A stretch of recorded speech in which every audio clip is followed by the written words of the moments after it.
All right, so in this module, we're going to be talking about something that I'm actually really excited to talk about, which is why great copywriting requires boredom. And so, in case you aren't aware of this, some of the best copywriters, or just great copywriters in general, can sometimes spend days and some of them even weeks just on a single headline. Okay, not an entire video, not an entire concept, not an advertorial landing page, nothing, just a single headline, right? And we all know headlines are the most important piece of basically everything, but the boring writing process sometimes looks like this, okay? They write the headline, they rewrite it with fewer and better words. They then come back to it the next day with fresh eyes and ask, what doesn't need to be here, right? What can I optimize? What can I make better? And then they rewrite it again. And they kind of repeat this process. And the reason why is because when you allow time, and more specifically, when you allow boredom to take effect, your most interesting ideas will come to you. Okay. If you've ever had any creative shower thoughts where you're like, oh, we could do this or we could do that, that is essentially boredom working. Okay. That's what happens when you are bored. You just start to think about stuff. Okay. And at the end of the day, the best part about boredom, especially when it's used for copy, because I'm going to bring this back. I've got to do a quick little side quest after this slide. But the best part about boredom is when you give your mind space to think, your mind rewards you with original ideas. Okay. And being original to you and to what only your brain can come up with because of all of the different experiences and things that you have gone through in your life, the connections that it make are original to you. Okay. And that originality is differentiation, which, as we know, is very important. Okay. So again, we're going to do a quick little side quest here, but I want to give you a quick history lesson. Okay. This is essentially how boredom developed. And I've got my camera just outside, so we're like not in the way this time. But boredom was a significant catalyst for the development of human imagination as it prompted people to create narratives and solutions when faced with a lack of external stimulation. Okay. Boredom triggers the brain's default mode network, which allows for creative thinking by connecting unrelated memories and ideas. I promise this will all make sense in a second, but it basically forced cavemen, our ancestors, previous people that didn't have phones, didn't have all this endless entertainment, to become inventors, to become storytellers and problem solvers, because there was literally nothing else to do. People were so bored that boring work suddenly became interesting, right? So this led to all types of things like practical innovation, storytelling and culture, pattern recognition, social bonding, all of these different things. And I can give examples of these, but I'm trying to keep this to the point of copywriting, but I'm trying to help you guys understand that instead of like a lot of animals where, their brains just kind of idle and they're like, oh, I'm hungry, I need to go eat. Our brains are not really, they don't function like that, okay? Our brains, when we're idling or doing nothing and are bored, they're reorganizing information. They're kind of making specific connections. They're running simulations. Like if you've ever watched a movie where it's like you see the main character, like his lights, like the light bulb goes on, he's like, holy cow. Like the one that I think over is think about is The Hangover, if you've ever seen that, where they're like, Doug's on the roof. And then they go up to the roof and there he is, right? It's like they connected, they put it all together, and that just happened because they were just driving along and he was just looking out the window, and then it's like, boom, it connected, right? And I'm going to give you another example of this to just show you that like most people struggle with this, even though boredom is sometimes like the most powerful thing when it comes to ideation and copywriting. Okay. So this is something that was done. I don't know when. I'll give you the credits down below, but it was the shock experiment. Maybe some of you guys have heard this, maybe you haven't, but basically people were put into a room and they had two options. Number one was sit and be bored, or number two was get a painful shock. So they were just in this room. It was literally nothing but just a button. And if they wanted to press the button, they would get shocked. And basically what ended up happening, as you can imagine, there was a certain percentage of people who did actually just choose to get shocked because they were so bored, right? What percentage do you think that is? Now, again, I'll let you think of it in your head, maybe 20%, 30%, whatever. It was 80%. Okay. So this is just proof that people don't know how to be bored. And it's proof that, again, you could see how we have developed to basically eliminate boredom. And because boredom has essentially been eliminated, right? It's like you go on airplanes, what do they got? They got movie players there, or like you've got Wi-Fi. It's like no matter where you are, unless you're literally in the middle of nowhere, it's like it's very hard to be bored when you're surrounded by all this technology that is constantly trying to keep you entertained, right? And because of that, there's really been, and again, we're still in the side quest here, but we're going to bring it back. There's been this kind of explosion in a lot of depression and a lot of anxiety. And I'm not saying it's solely because of boredom, but a lot of it based off of a lot of different studies. And I know studies are here, there, and wherever, but it's been influenced by people not being bored. Okay.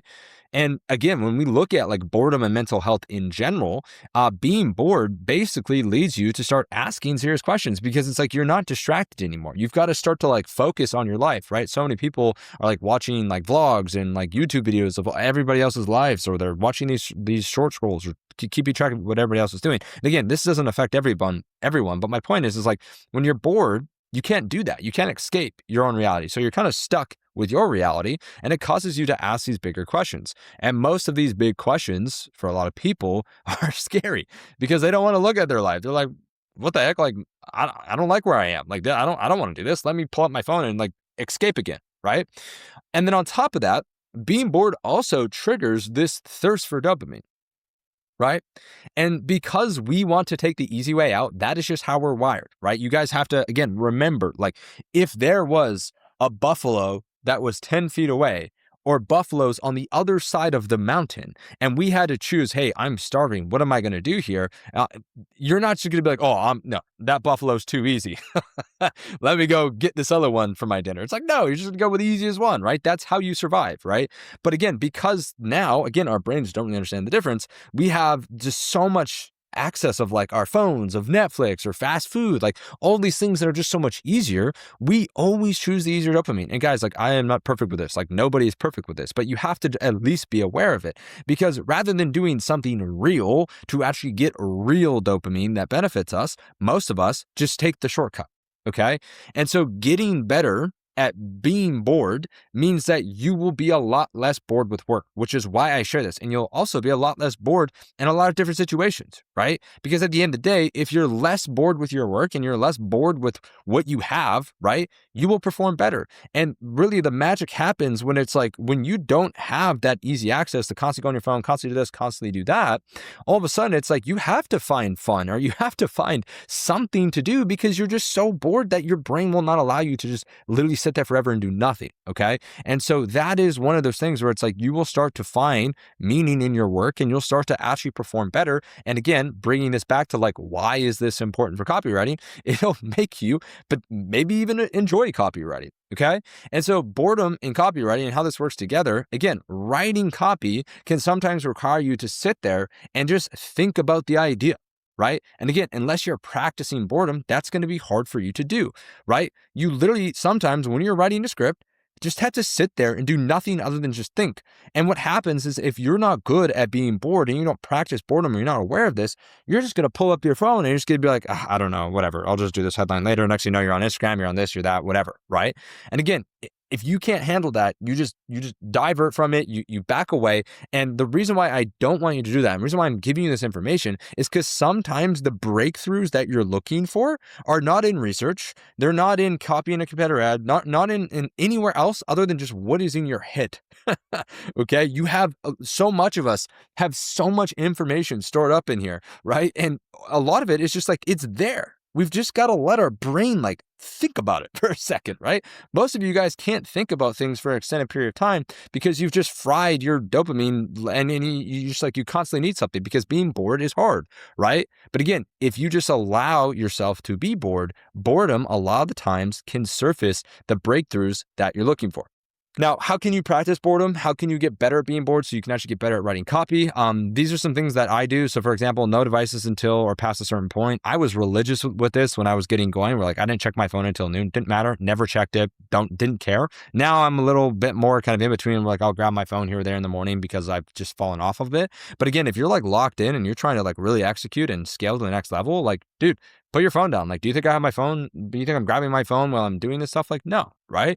No devices while eating. This is also a great thing where it's like, even though you might not be bored because you might be able to conversate with someone else, or you might be watching TV, I would just encourage you guys, like, just leave your phones out. Right? Trying no devices is a really good thing when you guys are just eating dinner. And if you have like a significant other or family or whatever, like, try to just sit at the table and like have a conversation. right? Like don't constantly go and grab your phone. Device fast. So like try to go a full day without your phone. I love doing this. This is like my favorite thing to do. I do it a couple of times a year where I will literally just like put my phone on do not disturb and I won't check it for like 3 or 4 days. Now, not everybody has the luxury of doing that, but again, these fasts are really good, especially if you're out in nature. Like I think do that out in nature because you're just going to like, all right, let me go look at the lake or let me just go sit here and stare at the mountains. Wow, this is pretty, right? So like that kind of stuff is really helpful. Use tools like Opal to block cheap dopamine. So again, I love Opal. I recommend it in one of the previous videos, but like just have Opal on your desktop, on your phone, and it'll just gray out the apps and then you can't use them. Right? It's very simple. Go out on a walk without your phone. Again, go walk around and touch grass. People like make fun of that, but it's really helpful.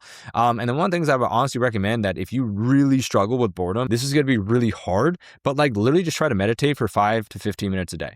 You don't need any kind of like guided meditation or anything like that. Literally just sit there with like some soothing music with some headphones in and just sit there and do nothing for 10 minutes. Like if you just do that, the first couple of minutes, you're gonna be like, gosh, this is stupid. And then next thing you know, you're just gonna start thinking about all kinds of stuff. And I did this like pretty religiously for the first 3 to 4 years of my journey. Like I literally just meditated every day because it was helpful for me. And I was able to think through things. I was able to problem solve. I was able to figure things out. And so again, that's just literally practicing boredom. That's literally what meditating is. Okay.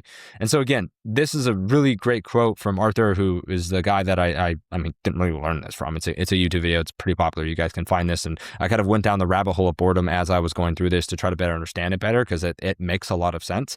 But getting better at like being bored for 15 plus minutes or longer can literally change your life. And if you ask me, just to adjust this for our purposes, getting better at 15 plus minutes or longer of boredom, can change your copy, right? Watch your copy change because you're actually going to be able to sit and think about what you're writing and then optimize it. And then you'll get faster at that thinking muscle, right? And you just get better at being bored and you can just write better and execute better and make original ads to you.